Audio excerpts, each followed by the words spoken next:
Hello everyone. आज हम लोग मेश करेंट एनालिसिस मेथड पढ़ेंगे। ठीक है, तो mesh current analysis method is use to analyse and solve the electrical network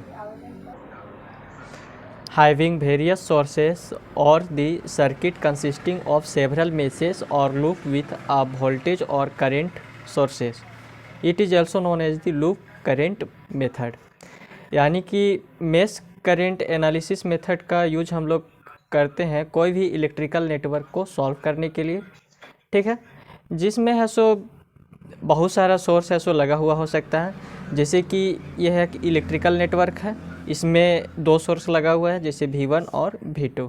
ठीक है, तो ऐसे इलेक्ट्रिकल नेटवर्क को सॉल्व करने के लिए हम मेश करेंट एनालिसिस मेथड का यूज करते हैं। और जो मेश करेंट एनालिसिस मेथड होता है उसे हम लोग लूप करेंट मेथड भी कहते हैं। ठीक है, in the mesh current method a distinct current is assumed in the loop. और जो ये जो इलेक्ट्रिकल नेटवर्क है, प्रत्येक मेश के लिए हम लोग एक डिस्टिंक्ट करंट लेंगे। ठीक है, जैसे कि इस मेश के लिए हम लोग लिए I1 करंट, इस मेश के लिए हम लोग लिए I2 करंट और इस मेश के लिए हम लोग लिए I3 करंट, ये जो है। ठीक है, तो हम जानते हैं कि मेश है सो नहीं, लूप है सो मेश हो सकता है, लेकिन है मेश जो है वो लूप नहीं हो सकता। ठीक है, यानी कि हम कह सकते हैं कि लूप को हम मेश कह सकते हैं। यानी कि जैसे कि ये मेश है तो इसे हम लूप भी कह सकते हैं, और ये मेश है तो इसे भी लूप कह सकते हैं, ये मेश है तो इसे लूप कह सकते हैं। लेकिन एक और लूप बनता है जो इन तीनों को मिलाकर बनेगा, यानी कि एक और लूप बन सकता है। ठीक है, लेकिन मेश है सो लूप, ये जो लास्ट वाला लूप है वो नहीं बन सकता। इसलिए हम लोग कहते हैं कि लूप है सो मेश हो सकता है। ठीक है, इसलिए हम लोग इसे लूप करेंट मेथड भी कहते हैं। तो हमें इसे मेश इसलिए नाम दिए हैं क्योंकि इसमें जो लूप है, अगर इसे लूप कहेंगे तो ये इसको भी लेना पड़ेगा साथ में। ठीक है, तो हम लोग को इसे मेश कहना ही सूटेबल होगा। तो इसे हम मेश कह सकते हैं, इसे मेश कह सकते हैं, इसे मेश कह सकते हैं। Okay, the polarities of drops in each element in the loop are determined by the assumed direction of loop current for that loop. यानी कि ये जो इसका जो पोलैरिटी है वो है सो करेंट पर निर्भर करेगा। यानी कि ये जो लूप हम चलाए हैं उसका डायरेक्शन किस ओर है। अगर ये जो करेंट का डायरेक्शन है ये हमारा क्लॉकवाइज है, तो और जो इसका वैल्यू आएगा, मान लीजिए कि I1 का कुछ वैल्यू आया, अगर इसका वैल्यू आएगा, अगर मान लीजिए कि 4 एम्पियर इसका वैल्यू आया, तो हम इसका जो डायरेक्शन लेंगे वो कैसे लेंगे, इसका पोलैरिटी दैट इज यहाँ पॉजिटिव लगेगा और यहाँ निगेटिव। अगर वही I1 का वैल्यू अगर हमारा -4 एम्पियर आया तो हमें क्या करना पड़ेगा कि लूप को है सो एंटी क्लॉकवाइज चलाना पड़ेगा। ठीक है, इसे एंटी क्लॉकवाइज चलाएंगे तब है सो इसका वैल्यू है सो 4 एम्पियर आएगा। ठीक है, यानी कि तब ये +4 आएगा। और जब एंटी क्लॉकवाइज चलाएंगे तो इसका जो पोलैरिटी है वो तब डिपेंड करेगा कि ये तब पॉजिटिव हो जाएगा और ये निगेटिव। ठीक है, क्योंकि ये निगेटिव में इसका वैल्यू आएगा, अगर ये क्लॉकवाइज डायरेक्शन में अगर चलेगा और इसका जो वैल्यू आएगा -4 एम्पियर आएगा, तब हमें है सो जो ये डायरेक्शन है करंट का वो एंटी क्लॉकवाइज चलाना पड़ेगा, ताकि है सो हम करंट का वैल्यू 4 एम्पियर ला सकें। ठीक है, और इसका पोलैरिटी को तब फिर चेंज करना पड़ेगा, अगर इसका वैल्यू 4 एम्पियर एंटी क्लॉकवाइज में आ गया तो तब ये पॉजिटिव हो जाएगा और ये निगेटिव। ठीक है, अगर क्लॉकवाइज में ही अगर इसका वैल्यू मतलब पॉजिटिव में आएगा, पॉजिटिव में, तब है सो इधर पॉजिटिव लेंगे और इधर निगेटिव। ठीक है, तो यानी कि पोलैरिटी है सो डिपेंड करता है कि करंट का डायरेक्शन किधर है और इसका वैल्यू है सो पॉजिटिव आया कि नेगेटिव। अगर करंट का डायरेक्शन क्लॉकवाइज है और वैल्यू है सो करंट का पॉजिटिव आएगा तो इसका पोलैरिटी है सो इधर पॉजिटिव हो जाएगा और इधर निगेटिव हो जाएगा। ठीक, उसके बाद क्या है, the unknown in mesh current analysis is the current in different meshes and the law which is applicable to solve the circuit by the mesh current method is known as Kirchhoff's voltage law or KVL। यानी कि generally हम लोग mesh current analysis method में हम लोग है सो KVL law का use करते हैं। जैसे कि हम लोग जो था हमारा क्या नोडल वोल्टेज एनालिसिस मेथड में हम लोग किरचॉफ्स करंट लॉ का यूज़ करते थे, तो मेश करंट एनालिसिस मेथड में हम लोग किरचॉफ्स वोल्टेज लॉ का यूज करेंगे। ठीक है, तो किरचॉफ्स वोल्टेज लॉ हमारा क्या होता है, ये तो आप लोग जानते ही होंगे। उसका डेफिनेशन होता है हमारा, in any close circuit the net voltage applied is equal to the sum of the product of current and resistance, और in other word in any close circuit the sum of voltage rise is equal to the sum of voltage drop in the direction of current flow. यानी कि इसका कहने का मतलब ये है कि मान लीजिए कि यहाँ पर अगर केवीएल लॉ का यूज करते हैं और करंट का डायरेक्शन हमारा इधर चल रहा है, तो हमारा जो V equals to I R formula होता है, तो यहाँ से यहाँ तक का वोल्टेज ड्रॉप हमारा क्या होगा, यहाँ से यहाँ तक का वोल्टेज ड्रॉप हो जाएगा हमारा करंट इंटू रेसिस्टेंस का product, that is I1 into R1 यहाँ का हो जाएगा। ठीक है, और यहाँ पर पोलैरिटी का हमको पता नहीं है कि किधर साइड पॉजिटिव है किधर साइड नेगेटिव, तो इसे हमेशा हम लोग पॉजिटिव ही लेंगे। उसी तरह यहाँ पर होगा, यहाँ से यहाँ तक का वोल्टेज ड्रॉप निकालने के लिए हम लोग क्या करेंगे कि ये जो I1 करंट है, और हाँ जब हम लोग केवीएल लॉ का यूज करेंगे तो जिस मेश के लिए हम लोग यूज कर रहे होंगे उस समय है सो उसका करंट हमको हाई लेना है। ठीक है, और जो इसका करंट है वो लो लेना है। तो इसका अगर हम लिखेंगे इक्वेशन तो हमारा क्या होगा, that is I1 minus I2 into V2 R2 हो जाएगा। ठीक है, यहाँ का वोल्टेज ड्रॉप, या तो फिर हम इसको ऐसे भी समझ सकते हैं कि जो I1 करंट है वो इधर से इधर फ्लो हो रहा है, जबकि I2 करंट है ऊपर से नीचे की ओर जा रहा है, मतलब नीचे से ऊपर की ओर जा रहा है। ठीक है, यानी कि ये एक दूसरे को अपोज कर रहा है, इसलिए ये इधर से आ रहा है इसलिए इसका वैल्यू लिए प्लस I1, और ये नीचे से ऊपर की ओर जा रहा है इसलिए इसको लिए माइनस I2। और भी एक तरीका है ये तरीका है समझने का। ठीक है, तो आपको जैसे अच्छा लगे उस हिसाब से आप इसको समझ सकते हैं। तो इसका अगर हम लोग इसमें है सो अगर हम लोग केवीएल लॉ का यूज करेंगे तो इसका हम लिखेंगे क्या, दैट इज V1, नहीं ये निगेटिव से इंटर किया है। ठीक है, इसलिए ये हो जाएगा माइनस V1 और प्लस I1 इंटू R1 ये हो जाएगा, प्लस ये क्या है I1 minus I2 into R2 ये हो जाएगा हमारा इज इक्वल्स टू 0। इसी तरह हम लोग केवीएल लॉ का यूज करके इसको फाइंड करेंगे। ठीक है, जो ये डायग्राम है और ये डायग्राम है दोनों एक ही जैसा डायग्राम है। ठीक है, तो हमको मेश करंट एनालिसिस मेथड को सॉल्व करते समय कुछ स्टेप्स को फॉलो करना है। तो हमारा स्टेप 1 है, first of all identify the independent circuit meshes और loop as there is 3 mesh in the circuit diagram. सबसे पहले हमें एक स्वतंत्र मेश, यानी कि एक स्वतंत्र मेश है और लूप है, ये भी एक स्वतंत्र मेश है और लूप है, ये भी एक स्वतंत्र मेश है और लूप है। ठीक है, इन मतलब इंडिपेंडेंट मेश को हमको सबसे पहले फाइंड करना है, आइडेंटिफाई करना है, पहचानना है। ठीक है, तो स्वतंत्र इसीलिए है क्योंकि इसमें देखिए करंट है सो एक ही करंट मतलब डिस्टिंक्ट करंट फ्लो कर रहा है, दैट इज I1, ये I2 और ये I3। इस तरीके से आप इसको रिप्रेजेंट कर सकते हैं आइडेंटिफाई करने के लिए, यानी कि इंडिपेंडेंट सर्किट को आइडेंटिफाई करने के लिए। ठीक है, सेकेंड स्टेप हमारा क्या है, assign a circulating current to each mesh as shown in the circuit diagram where I1, I2 and I3 are flowing in each mesh. यानी कि एक डिस्टिंक्ट करेंट को हमको शो करना है, यानी कि जैसे कि यहाँ पर I1 शो किए हैं उसी तरह यहाँ एक distinct current that is I2, यहाँ एक distinct current that is I3 को हमको शोन करना है। ठीक है, फिगर में। उसके बाद स्टेप 3 हमारा क्या है, स्टेप 3 हमारा now write the KVL equation for each mesh as there are 3 meshes in the circuit there will be 3 KVL equation as shown. यानी कि हम यहाँ 3 मेश हम आइडेंटिफाई किए हैं, तो जितना मेश होगा उतना हमारा जो है सो केवीएल इक्वेशन बनेगा।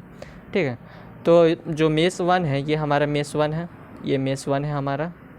ठीक है, ये मेश 2 है हमारा, ये मेश 3 है हमारा। ठीक है, तो मेश 1 में हम लोग है सो क्या किए, केवीएल इक्वेशन को लगाएं। तो मेश 1 हमारा कौन सा, A B E F ए ये है। तो इसमें हम लोग हैसो केवीएल इक्वेशन को लगाएंगे और इसका हैसो हम लोग लिखेंगे, ठीक है। तो यहाँ से यहाँ तक का वोल्टेज ड्रॉप हमारा V1 है, दैट इज ये पॉजिटिव है, ये नेगेटिव, ये इसमें हैसो पॉजिटिव नेगेटिव कुछ नहीं है। तो हैसो हमें यहाँ का जो वोल्टेज ड्रॉप होगा वो क्या हो जाएगा हमारा, दैट इज यहाँ पर करंट है सो I1 फ्लो हो रहा है और रेसिस्टेंस R1 है, तो V इक्वल्स टू IR होता है। तो इसका जो वोल्टेज ड्रॉप हो जाएगा वो क्या हो जाएगा, I1 R1 हो जाएगा। इसका जो वोल्टेज ड्रॉप हो जाएगा क्या, ये है सो ऊपर से नीचे की तरफ आ रहा है और ये है सो नीचे से ऊपर की तरफ आ रहा है, या फिर तो इसका जो वैल्यू होगा वो क्या होगा, I1 minus I2 into R2 हो जाएगा, ठीक है। यहाँ से यहाँ तक का वोल्टेज ड्रॉप, ओके। तो या तो आप ऐसे भी समझ सकते हैं कि जिस समय जिस मेष में हम काम कर रहे होंगे उस समय उसका करंट हमें बढ़ा लेना है और जो उसके बगल वाला जो मतलब मेष रहेगा उसका जो करंट रहेगा वो छोटा होगा, ठीक है। तो इसे हम लिख सकते हैं I1 minus I2, that is I1 बड़ा है और I2 छोटा, तो I1 minus I2 into R2, तो यहाँ का वोल्टेज ड्रॉप हमें मिल गया। तो KVL इक्वेशन को जब लगाएंगे तो हम क्या लिखेंगे, दैट इज इसके लिए हमको लिखेंगे यहाँ से देखिए करंट का डायरेक्शन है सो क्लॉकवाइज है और ये निगेटिव से पॉजिटिव की ओर इंटर कर रहा है। तो पहले किसका साइन आया, निगेटिव का, तो हम इसको लिख सकते हैं निगेटिव V1 प्लस, अगर यहाँ पर मतलब ये पोलैरिटी नहीं दिया हुआ पॉजिटिव है कि निगेटिव, तो इसे हमें पॉजिटिव ही मान के चलना पड़ेगा।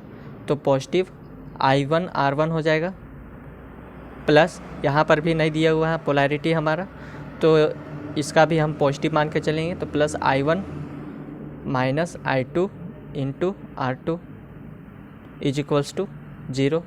तो V1 को हम इस साइड ले आएंगे तो हमारा पॉजिटिव V1 आ जाएगा और ये उतर जाएगा, ठीक है।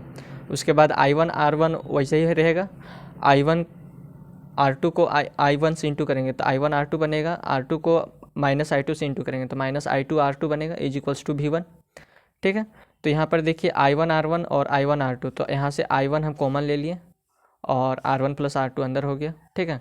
और ये माइनस I2 R2 है और I3 मतलब यहाँ पर एक और मेष था तो इसे हम इक्वेशन एक बना रहे हैं, इसीलिए हम लिखें यहाँ पर क्या I3 इंटू 0, यानी कि ये 0 हो जाएगा, ठीक है। ये 0 इज इक्वल्स टू V1, इसे हम इक्वेशन 1 मान लिए।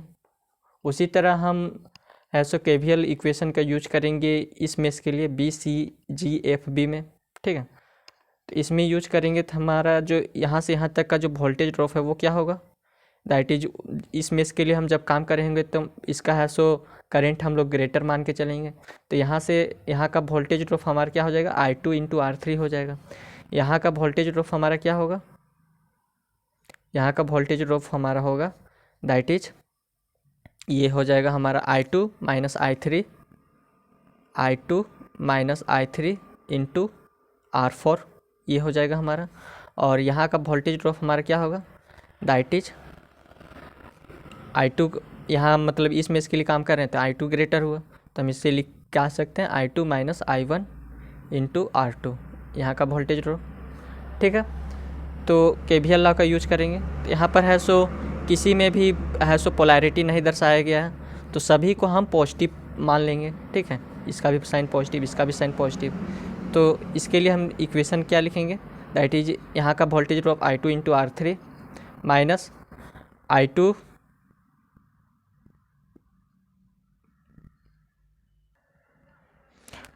Plus I2 minus I3 into R4, वो यहाँ लिखा हुआ है, प्लस यहाँ का से यहाँ का voltage drop I2 minus I1 into R1 नहीं R2, ठीक है। ये हो गया हमारा इज इक्वल्स टू 0, ठीक है। तो इसको ये वैसे के वैसे उतरेगा, ठीक है। ये I2 इंटू R4 हो जाएगा, ये I3 इंटू R4 हो जाएगा, यहाँ R4 इंटू R3 होगा, तो ये और ये जो माइनस साइन है वो यहाँ लग जाएगा। उसके बाद ये I2 इंटू R2 होगा जो प्लस है, ठीक है। उसके बाद यहाँ पर देखिए माइनस I1 इंटू R2 हो जाएगा इज इक्वल्स टू 0। यहाँ देखिए क्या है I2 R2 I2 R4 और I2 R3, यहाँ से हम लोग I2 को कॉमन ले लेंगे, ठीक है। तो हमारे क्या बचेगा R3 R4 और R2, तो वही यहाँ पर लिखें R2 plus R3 plus R4, और ये जो माइनस I1 R2 है वो यहाँ लिखें और माइनस I3 R4 इसको यहाँ लिखें इज इक्वल्स टू 0। ये हो गया हमारा, ठीक है। Minus I three into R four is equals to 0। अब हम मेस है सो इसके लिए काम करेंगे, दैट इज हम कहते हैं कि ये डायग्राम और वो डायग्राम सेम ही है। तो जब इसके लिए काम कर रहे होंगे मेस 3 के लिए, तो उस समय है सो इसका करेंट हम लोग ज़्यादा मानेंगे, यानी कि ग्रेटर मानेंगे। ओके, तो सी डी एच जी सी के लिए काम करेंगे, यानी कि इसके लिए, इस मेस के लिए, मेस 3 के लिए। तो उस टाइम हमको इसका करेंट ग्रेटर मानना है। ओके, तो इसका जो यहाँ से यहाँ तक का वोल्टेज ड्रॉप है वो हमारा क्या हो जाएगा, आई थ्री इंटू आर फाइव, और यहाँ पर पोलैरिटी दर्शाया नहीं गया तो यहाँ पर पॉजिटिव पोलैरिटी हो जाएगा, ठीक है। ये पॉजिटिव है, ये नेगेटिव। ओके, यहाँ पर देखिए आर फोर, तो यहाँ से यहाँ तक का वोल्टेज ड्रॉप हमारा क्या लिखेंगे, दैट उस समय है सो इसका ग्रेटर होगा करंट, तो क्या लिखेंगे, I three minus I two into R four हो जाएगा। अब इसमें केवीएल इक्वेशन लगाएंगे, ठीक है। तो जब इसमें केवीएल इक्वेशन लगाएंगे तो हमारा क्या बनेगा, that is I three into R five positive, और ये क्या है, जो मेस हमारा जो चल रहा है वो पॉजिटिव से इंटर कर रहा है और नेगेटिव से बाहर हो रहा है, यानी कि सबसे पहले कहाँ गया, पॉजिटिव पर, तो इसीलिए इसका साइन लिए प्लस V2, ठीक है। उसके बाद यहाँ से गया तो यहाँ का वोल्टेज ड्रॉप हमारा क्या है, I three minus I two into R four, तो plus I three minus I two into R four is equals to 0। इसको फिर सॉल्व करेंगे तो हमारा क्या बचेगा, I three R five plus V2, ये I three into R four minus I two into R four is equals to 0, ठीक है। यहाँ पर I1 नहीं है तो I1 को हम यहाँ 0 कर देते हैं, I1 इंटू 0, और ये जो minus I two R four है इसको यहाँ लिखें, plus I three R five और आई थ्री आर फोर, तो इसमें आई थ्री कॉमन ले लिए इससे और इससे, तो आई थ्री कॉमन लिए तो R four plus R five अंदर गया, और ये जो V2 था हमारा उसको है सो इधर ले आए तो माइनस V2 हो गया, इसे इक्वेशन 3 मान लिया। उसके बाद हम लोग क्या करेंगे कि जो इक्वेशन हमारा 1 2 3 आया था, जैसे कि ये हमारा इक्वेशन 1 है, 2 है, और ये जो इक्वेशन 3 है, ये जो इक्वेशन 1 2 3 आया, इसको फिर सॉल्व करेंगे तो हमारा है सो I1 I2 और I3 का वैल्यू मिल जाएगा, ठीक है। तो I1 I2 और I3 अगर सबका वैल्यू अगर पॉजिटिव आया, अगर तीनों का वैल्यू जो I1 है, I2 है और I3 का वैल्यू अगर पॉजिटिव आया, तो इसका जो पोलैरिटी होगा वो इधर पॉजिटिव होगा, इधर नेगेटिव, इधर पॉजिटिव इधर नेगेटिव, ठीक है। अगर वही I1 का वैल्यू अगर निगेटिव आ गया तो हमें क्या करना है कि जैसे कि मान लीजिए कि I1 का वैल्यू हमारा आया यहाँ पर 1 एम्पियर यहाँ पर, ठीक है। तो यहाँ पर पॉजिटिव, यहाँ निगेटिव, यहाँ पॉजिटिव, यहाँ निगेटिव, अगर वही हमारा I1 का वैल्यू अगर आ जाता -1 एम्पियर, तो हम क्या करते कि मतलब फिर से हम केवीएल इक्वेशन नहीं लिखेंगे, ठीक है। तो हमें क्या करेंगे, सिर्फ है सो इसका है सो पोलैरिटी को चेंज कर देंगे, यानी कि जो हम इसको क्लॉकवाइज दर्शाए थे तो इसे हम एंटी क्लॉकवाइज दर्शा देंगे, ठीक है। एंटी क्लॉकवाइज दर्शा देंगे और इसका जो करंट का डायरेक्शन है वो चेंज कर देंगे, यानी कि इसको एंटी क्लॉकवाइज दर्शा के इधर पॉजिटिव कर देंगे और इधर निगेटिव कर देंगे, ठीक है। वही हम आपको शुरू में समझा रहे थे। तो बस आज के लिए इतना ही। अगर आपको यह वीडियो अच्छा लगा हो तो चैनल को सब्सक्राइब और वीडियो को लाइक ज़रूर करें, और वीडियो में अगर आपको कहीं दिक्कत आया हो तो आप हमें कमेंट सेक्शन में ज़रूर बताएं। धन्यवाद।